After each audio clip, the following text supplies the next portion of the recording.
Hello and welcome to Bust and Beyond with your host, Robin Hayhurst. In this podcast, Robin will share his personal journey and experiences from his businesses and help you to learn from failure. You'll learn tips, tricks, and how to see things from a new perspective. Ladies and gentlemen, please welcome Robin Hayhurst.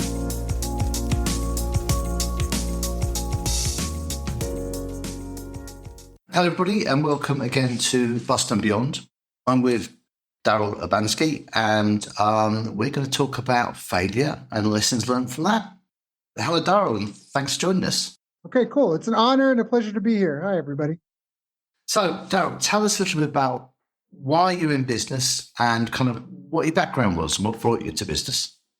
Sure. Well, so I was, we spoke of this before. I was adopted, and my step-adopted dad's brother was self-employed in Toronto. And every time I go and we'd stop by and visit him, I always felt like he was the godfather. Like people would be coming by with gift baskets and stuff. And he really served his community. And he impressed upon me the idea that a business serves people.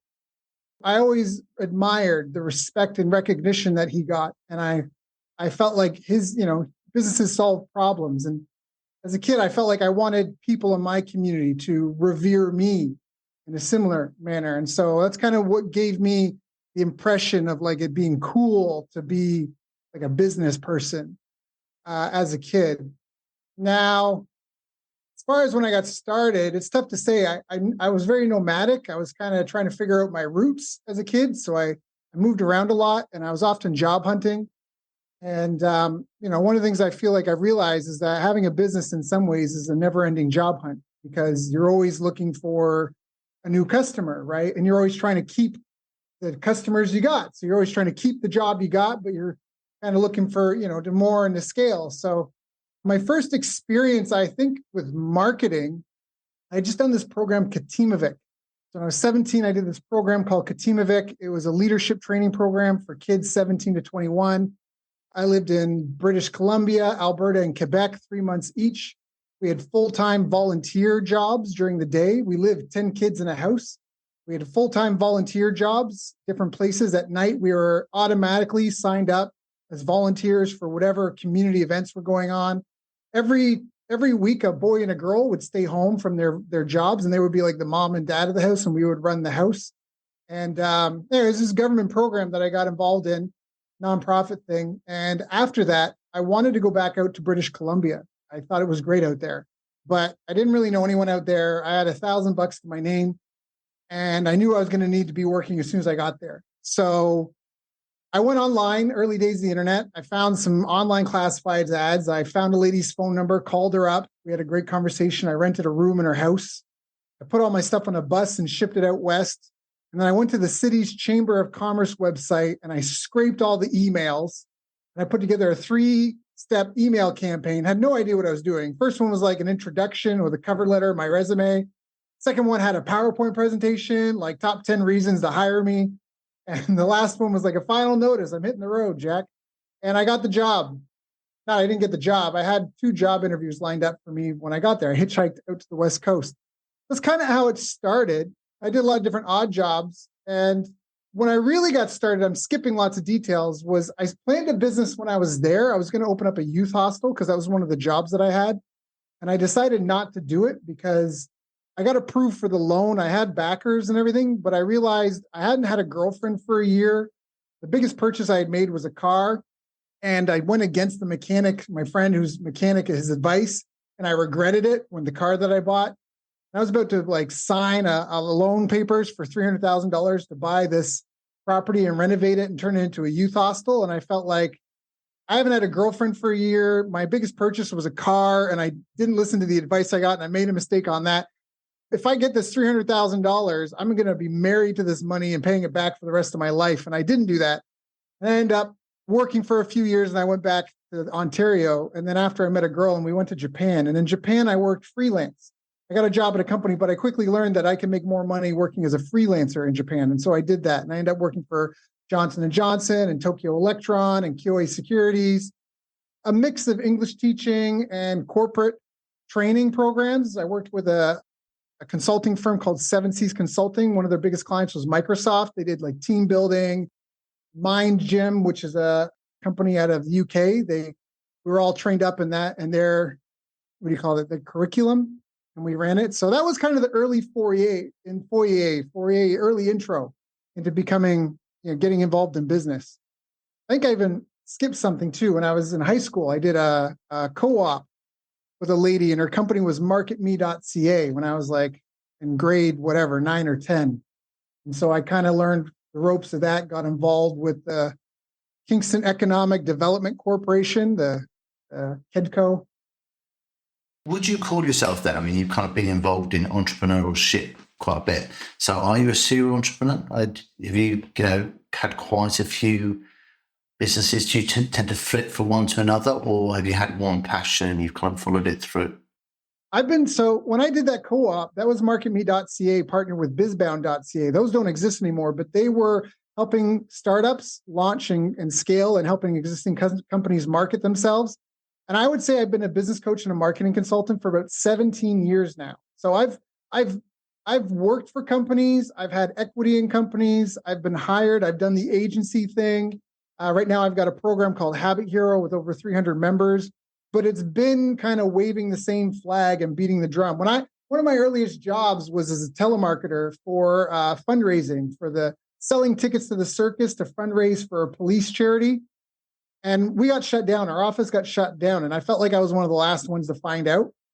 And I hated it. And I decided then that I never wanted to be the person at the bottom of, like, at the end of the river. I wanted to be where the water was, like, I wanted to be at the spring where it was coming out of the mountain.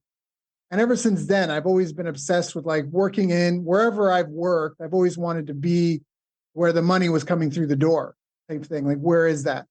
And so it's taken me a bit of time to bounce around and do different models. But I've probably been doing this on and off. I mean, I had a martial arts school for 3 years in 2000. I launched 2001, 2002, somewhere in there.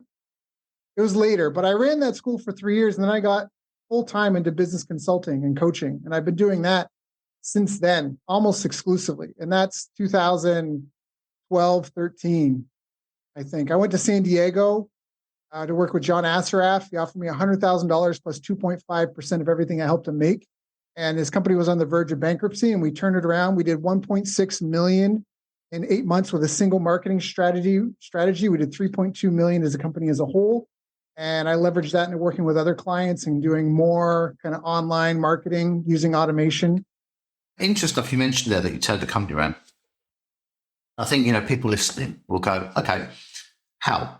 Can you explain now, kind of in simplistic terms, how you went about saving the company, basically?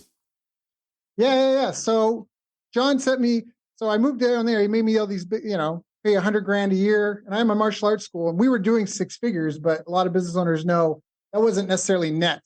So to be offered to start at 6 figures net plus commission, I was like, okay, I'm interested. I'm still in my, late 20s. I'm developing my skills. So when I went down, after about a month being there, I remember asking John, why are things so intense around here? Now, first off, John has a super high sense of urgency in general. But he shut the door and came to my office, and he was like, look, man, here's the deal. Our run rate is like $100,000 a month. And if we don't fill our coffers in the next 30, 45 days, we're going to have to start letting people go. And I just left this cushy little lifestyle business. My martial arts school, I had 4 instructors, 2 sales reps, a manager. I could go away for 2 weeks if I wanted. The thing kind of ran. It was membership business, 150 people paying monthly. Like, it was, it was a very stable, comfy business thing. But I was in my hometown. Canada's cold in the winter.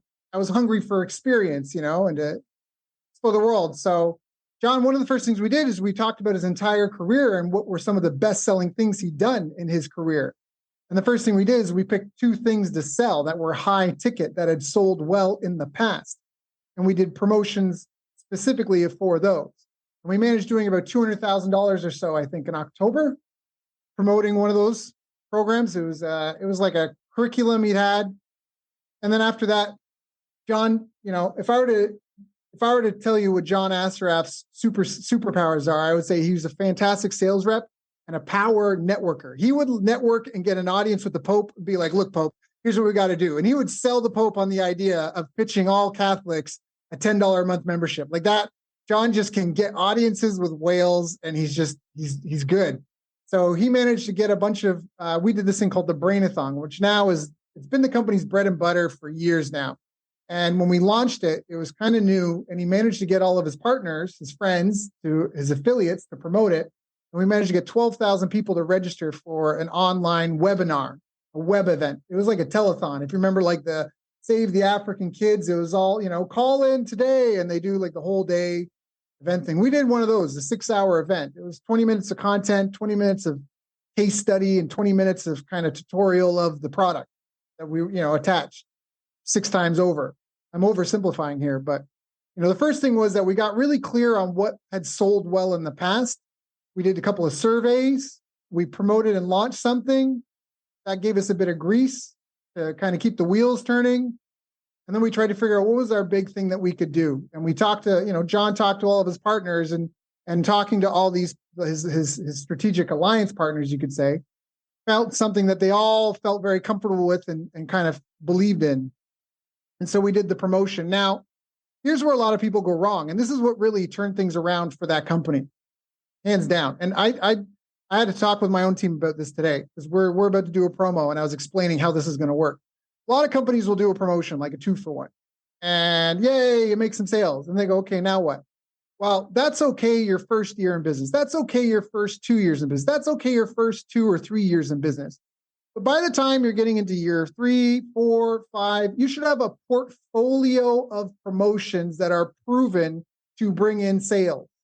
So if you have a 2-for-1 promotion that works great, why are you not redoing that every quarter or every other month? Because you could do that 6 times in a year with a proven winner. And you test other promotions. People have to think of coupon-based marketing, where you promote something that you can measure and monitor whether it works or not. And if it works, it goes in your portfolio and you schedule it to do again and again and again and again until what you have is something happening every week. Now, with this Brainathon that we did this promotion. We got 12,000 people signed up. We did about 550 sales, 600 sales of a $1,000 product. But half of that went to all of the affiliates and the promoters, the people that help promote it, their commission, right? We offered a really substantial commission. That's part of how we got all these people to promote. So that wasn't like, that was okay. But if our run rate's 100,000 a month, it's not going to keep us going for long, right? Like, great, we made 500, 600K. Half of that has gone in affiliate commissions, taxes. Now what? We got a month, 2 months of breathing space. But one of the things that I had done is I had set up split tests for the whole process, the registration page, the email promos we were sending, the order forms. We had done split tests, an A/B version, this versus that version. And after putting 12,000 people through it, I took the best of the golden path, so to speak, and I automated it. I used software to automate it. And then starting with a $500 paid ad budget, I started running Facebook ads to it. And we made like 2 sales the first week. And that was $2,000, right? Minus our expenses. And I took that ad budget and I have $1,000. And I spent $1,000 on the promo. And then we made like 4 sales. And I spent $2,000. And we scaled that up to we were doing $100,000 in sales a week. And it has continued to do so ever since. And that's front end sales. I did something similar with another client. She had a lot of products, lots of products, endless products. And I analyzed 20,000 of her orders to figure out on average, what did people buy first, second, third, fourth, fifth, sixth? And on average, how many days in between orders? And then using software, we went through all basically the sent folder of the promotions, or sent in, right? Her email sent folder, and collected our promotions for all the products. And we set up a system where if somebody hadn't bought any of these 6 products, but they bought something, the first thing we did was offer them the first product. And we knew how many days, like on average, it was like 42 days between the first and second purchase. So then there was a timer. If they bought product 1, or if they bought it and it had been 43 days and they hadn't bought product 2, we triggered the promotion for product 2. And if it was 56 days till the third purchase. So day 57 came around and they hadn't bought, we triggered the promotion for product 3. And then again, with paid ads, I did 80 different tests. 80 different tests, meaning targeting different interests, different demographics, different reasons why they would buy. And what worked best for her were women over 40 that liked Deepak Chopra. I can see what you do. it's really important to understand the figures, understand the conversions, understand, the route that people are taking. And I think I can see how you help businesses by doing that, because a lot of businesses I come across don't understand the figures at all, or their win rates, or just the simple stuff. They don't actually follow it. But in your experience, just to change the subject slightly, in your experience, in coaching people, those that have failed when they work with you, and there's always someone, yeah, is there a common denominator that you've come across that has kind of been the type of companies that fail? What's the common denominator? Yeah, so that's a great question. And that actually upset me, because after doing this and helping companies succeed, and what does it say? Success has many fathers, but failure is an orphan, right? Nobody wants to claim that they own that. And I had clients that weren't successful, and it pissed me off, to be frank. And I wanted to figure out why. And at first I thought it was a productivity thing. It's a time management. We get paid to get stuff done, and I thought that was really what it was. And then I did some research in that, and I did all these interviews, interviewed over 350 business experts myself, and I felt like I got to the bottom of it. But then at the beginning of the pandemic, everybody was arguing about the science, and I grew up in a house of hard science, geology, applied physics, and I thought, what does the science have to say about business success? So I spent $50,000 of my own money to hire 7 different researchers/research teams. There's a couple people, but 7 groups or individuals help me go through all the academic literature to look at what makes or breaks success for a small or medium-sized business. And we looked at different countries like Thailand and Saudi Arabia, like cultural bias, different types of governance. And we found there are 8 critical success factors. Okay, these are 8 things that make or break success for any company. They are self-efficacy, market intelligence, strategic planning, marketing strategy, sales strategy and skills, money management, business operations, and business intelligence. So, for example, we can talk about newspapers. They used to be the rivers of gold. Newspaper subscriptions used to be rivers of gold. But when blogs came out, those rivers started drying up, and nobody knew what to do about it. They had lost their strategy, and they had lost touch with the market, and they didn't know what to do. It was either, do we have enough financing to hold on until someone figures it out, we can copy them, or someone had to figure it out. Blockbuster used to post $2 to $6 billion with a B, billion dollars in annual revenue, and they were run bankrupt by a small startup called Netflix. And they even had the opportunity to buy Netflix, right? So it's another example of poor market intelligence. Then you have companies like Enron. Enron posted $101 billion as their top line revenue, the year before they filed for bankruptcy. They had poor money management. People, always hear about some of these people, they have issues with like the FTC, or they're just not, like they have too many complaints. They have shady business practices. And that's business intelligence. Maybe you have the best intentions, never to attribute to malice what can be attributed to stupidity or something like that. Like, some of these people, they're not trying to be ripoff artists, but they lack the business intelligence of how they're being perceived in the marketplace. They're not watching their NPS score. They don't understand what the refunds versus review rate is. They're not paying attention to their intelligence stats. They don't understand how they're being perceived. Cybersecurity, that's a business operations thing. Having issues with unions and pay, that's all under business operations. Your meeting rhythms, where your intellectual property is stored, your legal compliance, tax issues, that's taking companies out, that's money management. So everything that can go wrong with a company falls under these 8 categories, these 8 umbrella topics. Let's just take smaller companies, because you talked about some of the massive ones. I think a lot of the listeners are, £10 million or what otherwise in dollar, $12 million turnover or less. What's the most out of the 8 things? What's the most consistent thing people do wrong? I get this question all the time, and it's not that simple. Life is not that simple. There's 8 factors. Now, if people want the one ring to rule them all, self-efficacy could be the case. Yeah, it's not really the one thing. It's more about the most common factor that people get wrong. Because if you look at the 8, people often get a combination of them. So I see money management's really poor. People tend to stick their head in the sand, and go, it'll be okay. I'm just going to work really hard and it'll be okay. And they don't actually, because they don't want to know the answer, which they think might be bad. And strangely enough, often it isn't as bad as they think. They don't do their money management. I mean, other companies, it might be sales. They just they can't get their head around getting a pipeline in place and looking into the future. And that also comes back to management, money management linked through because of cash flow forecasting. That you've got to look at your sales and what you're doing. So, I'd say a lot of people I talk to, and the thing you said upsets you when companies don't succeed. I fail to sign companies because they just don't really admit to themselves they've got a problem. And I've actually had companies that I've been 100% sure I could help, 100% sure I could sort their problems out. They haven't signed up. And in fact, they've gone bust within a year of that. So, which is heartbreaking because when you see the success that people have that work with me, and I expect you have exactly the same thing, people with you, the ones that really take it on board and go through the step-by-step process and put it in place, it changes not only the business grows, but it's not just about business growth, it's about being able to control the business and not feel so stressed by it and not have that burnout.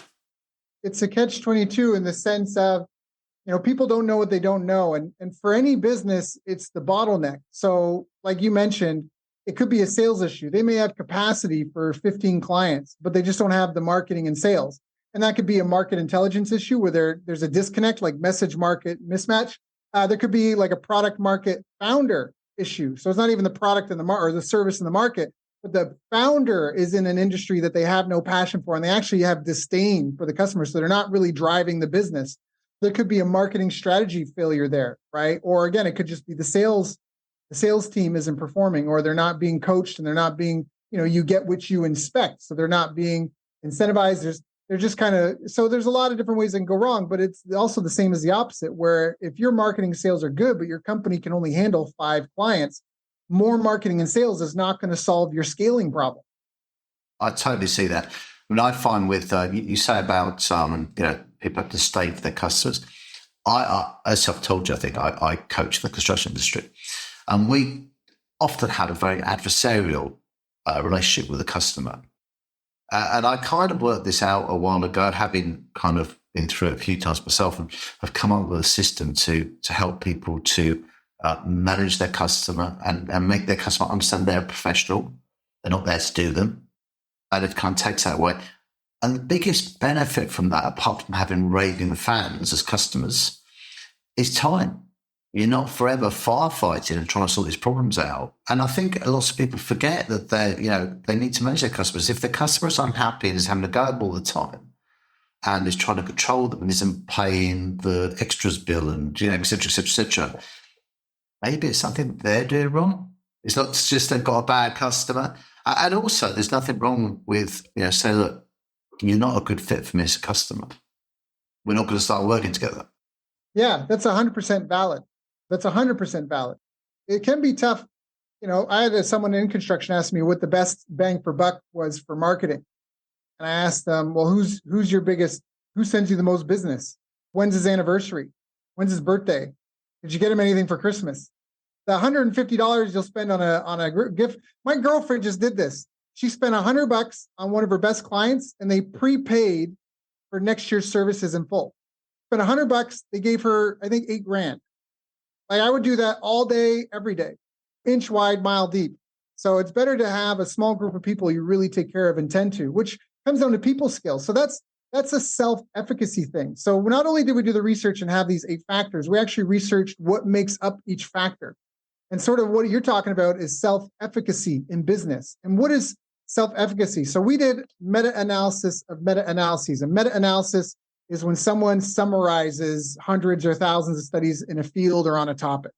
And so first we did a meta-analysis of all the meta-analyses from every country we could pull them from on business success. And we tried to say, what are these things? How can we clump everything together? We don't forget about anything.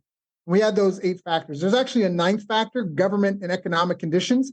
But what we found is that it doesn't matter. Even if the government is hostile, even if the economy is bad, all a business, a small or medium-sized business owner can do is focused on these 8 factors. And then we took a look at each individual factor now that we had an umbrella title for it.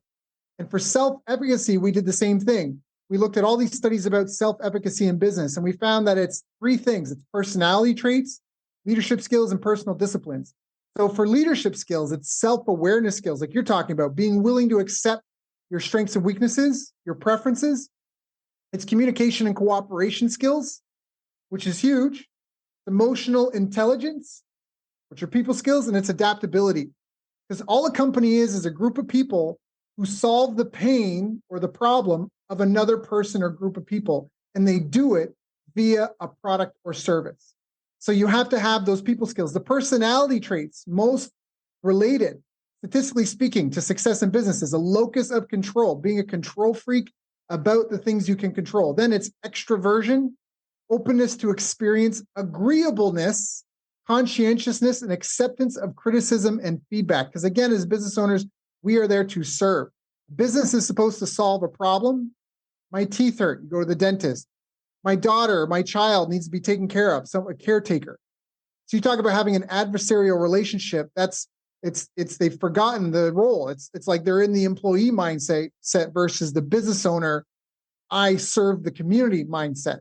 I totally get that. I mean, I think when I say that there's an adversarial relationship, I think the problem is that they're not understanding their client. So that you have always will come across their own client who's trying to get something for nothing. That'll always happen. The only way you can try and work out is the type of people trying to avoid them. But the rest of the clients, they've got to understand the fear points. I'm sure I'm pretty positive America is exactly the same as the UK, where we have a dearth of cowboy builders, people who aren't interested in the service, who are just in their core value is money. And we've got lots of television programs about that. We've got loads of social media about that. Okay. So the client decides to have a house built, or he decides to have an extension on his house, or a remodel, as you call it.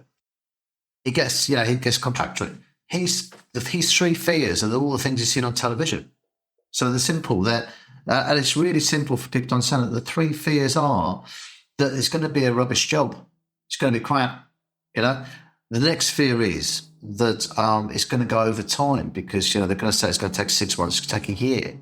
And the last fear, the big one, is that they're going to give you a budget, they're going to price it, and then it's going to go go mad. And they're the 3 fears. And strange enough, it's a bit of free advice for everyone out there, particularly contracting.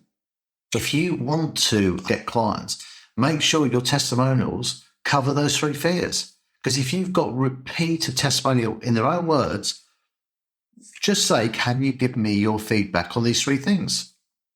The quality of the job, the time we took, and the price, And if you have 7 testimonials on your website all saying that you did a fantastic quality job and you produced it on time and it was on budget, all the people that visit your website have those 3 fears, are going, these people are going to solve that problem. 100%. And you mentioned this before. I had this from the martial arts industry. We call it black belt eyes. So when you talk about like the rubbish job and being overtime and over budget, a lot of it's because these people, if they knew the answers, they wouldn't need to hire it out, right? And so I had a friend, he was in Miami and he had a martial arts school. He was a kickboxer. And he'd been doing martial arts since he was a little kid. And so for him, he was always seeking like the most skilled teachers he could have, right? And so for him, he was always really impressed if he was training with someone and they could kick him in the head. So when he opened up his own gym, he made a mental note that every time a new student came to class, he makes sure he kicked them in the head before they left. And he couldn't figure out why people weren't coming back, because he forgot what it was like to be a brand new person. Their first day, you're a little nervous, and then you get kicked in the head. Like, he didn't realize he was kicking his customers in the head. So that's where these people, like you say, the contractors, they have black belt eyes. They're so close and so familiar to the subject matter. Sorry, it's getting dark over here. It's all the lights in the room burnt out, literally, when I turned them on when I got home. But they forget what it's like to be new and be on the other side and be unsure and not knowing who to trust. And if they knew who to trust, they would have asked a friend to do the work. So they're having to go out and ask a stranger about something they're maybe not educated in. And especially you talk about someone that's getting a renovation done in their own home. That's a really vulnerable space, you're letting someone into.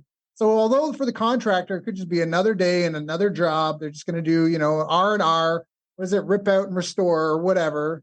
For the person, it's totally different. And that's where these personality traits, leadership skills really matter for success. Because you could have the best chef in the world, but if when he delivers his food to your table, he showers you with insults and slaps you in the face with the steak, you don't care how good the food is. And that's where the people part matters, right? The self-awareness, the communication, cooperation skills, and the emotional intelligence. Emotional intelligence is understanding it may not even be you, may not even be the client. It could be the client's partner has some sort of fears or insecurities. There's a whole world of things going on that people don't know about.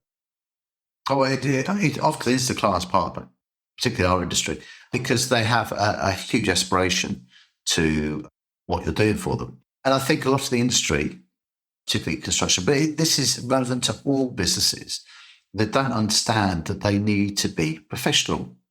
You can't be your client's mate. You've got to be the professional who's guiding them through, the process they're going through, whatever that may be. And to be the professional, you've got to be proactive. You've got to communicate well. All the things you were talking about, leadership, it's all really, really important. And that's just a part of building your business. I think that works with professional clients. It works with commercial clients and residential clients. So it's a really important area. And just that being that one step ahead, but also if you're going to put a system in place to manage your client, it's got to be constantly improving because things change and you will be learning after every single job something you could improve on as you've got to constantly improve your systems. Everybody needs to spend 10 times more time bringing new clients into their business, but they need to operate. I'm going to say this clearly. You need to operate your business as if you could never get another new customer unless it was getting referred by one of your existing or past customers. So you need to operate your business as if you could never get a new customer unless it was a referral from someone that had already done business with you. But 80% of your focus should be on getting new people through the door. It's like the the weird duality of life. The most important thing is taking care of all the people that have paid you money and loving on them and over-delivering, under-promising and over-delivering. But, a huge part of it, if you're trying to grow and scale a business, is on bringing new blood through the door. So I always call it a black box. Your business is this black box. It's like a dentist office. People come in crying and in pain on one side and they leave with happy, beautiful smiles on the other. As a dentist office, your job is to solve all the dental pain in the world. And so you have to constantly be on the hunt for people that are suffering. And you have to try to find them and separate them from the rest of the herd and be able to talk to them and console them. Or a doctor that's like, look, man, I know you don't want to tell anybody you have a swollen testicle, but you got to put your testicle on the table so I can look at it. Otherwise, it's just going to get worse. I totally get that. And actually, there's a really good saying around that, which I really love, which is sell them what they want and give them what they need. And often we have to, what do people want? Well, they want to have control of the business and they want to increase their profit. But that's kind of an outcome. There's so much work to be done to get that sorted out. And it's a good outcome. So you have to kind of sell them around those areas. But when you actually go into the business, we talk about the most relevant things like core values and cash flow forecasts, and they're all the building blocks to get them what they want, but they need these things in place. So that's really, really important. We're have to bring this one to an end because it's been really, really interesting, but we're running out of time. So just as a kind of ending point, what would you say were the key elements of anyone that wants success in business and who perhaps is on a bit of a knife edge at the moment? What's the key areas they should change? And what would you say if you had to kind of summarize it in, 2 minutes? What advice would you give? It's these 8 factors. Find your bottleneck. Your bottleneck is what's holding you back 100% because you don't have clarity of your numbers or you don't know how you're being perceived. You don't know how your business is actually performing. So you just have this hope as a strategy. you're not managing. It depends where the bottleneck is. Again, the 8 factors: self-efficacy, market intelligence, strategic planning, marketing strategy, sales strategy and skills, business operations, money management, business operations, and business intelligence. Those are the 8 factors. And everybody wants the one magic bullet, but at the core of it is self-efficacy, in the sense that, you have to be good with people. You have to have your own discipline skills, your sense of urgency. You have to have those, and your team has to have those. One contractor, one vendor, one staff member that's just sucking up resources and not producing is just the drain on the whole system. So the whole company has to have this level of performance and discipline and consistency and self-efficacy. That has to underlie your culture, right? And then on top of that, you have to have good strategic planning. I mean, today is a terrible day. You wouldn't want to be selling fax machines in an era of digital file transfers and emails and video calls. So there's 101 examples where businesses have fallen victim to all these, and the biggest one is your bottleneck. I definitely think that consistency is one of the key elements, because it runs throughout the business. And so many people I see, so many businesses I see, they put a system in place and then don't run it. So it's complete boys up, and that's the consistency for me, and that's really important. But yeah, that's been really, really interesting. Thank you very much for joining me. Really appreciate you making the time, and this will be going out. It was great. Okay, thanks a lot, Daryl. Thank you, Robin. Thanks for listening to Bust and Beyond with Robin Hayhurst. Be sure to tune in next time and visit his website at robinhayhurst.com.